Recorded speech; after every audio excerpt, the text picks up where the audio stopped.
Good morning. It is 9:56 a.m. on Sunday, April 17th, 2022. I'm Christiana Ellis and I just got up. This is 5 more minutes. I just can't catch a break right now.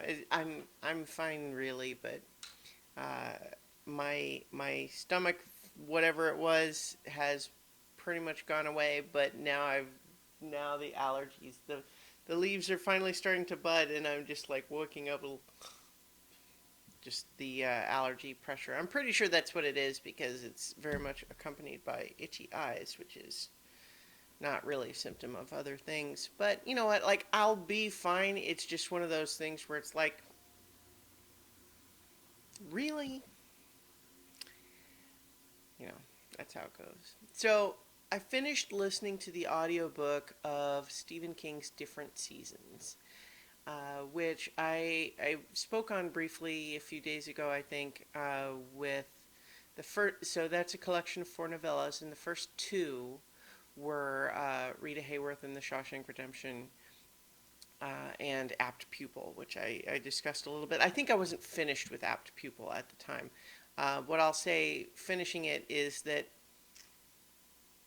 it's got some stuff in it that is kind of, well, like it's scary in the depiction of certain types of human evil without necessarily being about, like, just like the more visceral types of scares, like just violence or whatever. But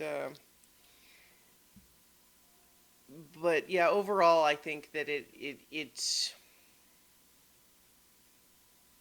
I don't know, maybe it's just too long. It ends up feeling like it has to add more and more elements in order to sustain its running so long. I think part of it is really just that they wanted time to pass in the story, but felt like enough stuff needed to happen in that time in order to justify it. And so all of the other things that they keep adding to have happen, yeah, it didn't feel like I, it goes, I don't want to just make it sound like it's distasteful in the sense of like ordinary horror things. I just like, I don't know, it's kind of an ugly story. But then the remaining two novellas in Different Seasons are The Body, which is the story that becomes Stand By Me, which is a movie that I remember fondly, even though it certainly has bits that didn't age super well. But and then the fourth story is called The Breathing Method, which is, it's a nothing of a story. It feels like you take, a handful of elements that weren't really all stories for them by themselves, and then just kind of mush them together and say, yeah, yeah, that's good. I mean, even in the afterword of the book, Stephen King suggests that that one was written just so that there would be four in the story. Like, the collection was going to be called Different Seasons to indicate that it's not standard horror stuff.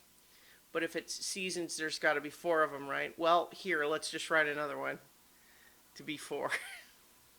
That one, if you don't know it at all, is basically just this guy discovers a weird sort of gentleman's social club that has various bizarre and mysterious properties to it, and that they sometimes tell stories. And one time, one of the stories is this guy who's a doctor who talks about this existence of a breathing method of helping women through childbirth.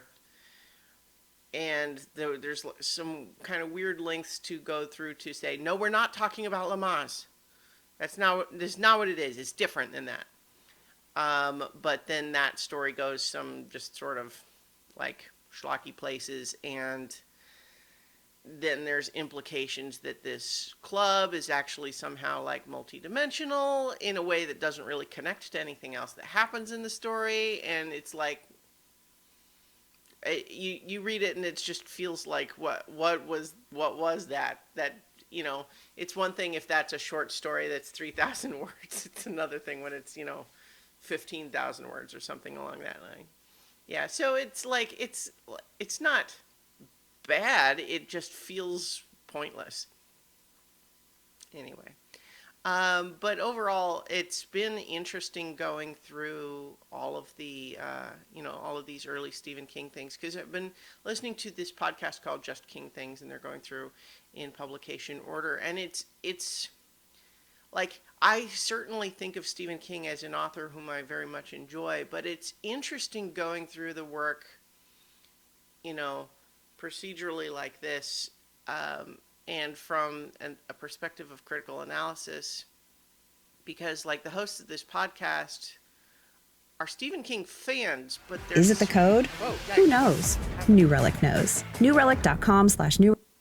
Well, that was a browser tab that I had open decided to play some sound. Well, I think that's probably my cue for finishing today's video anyway, and I'll leave it there and talk to you all tomorrow for 5 more minutes.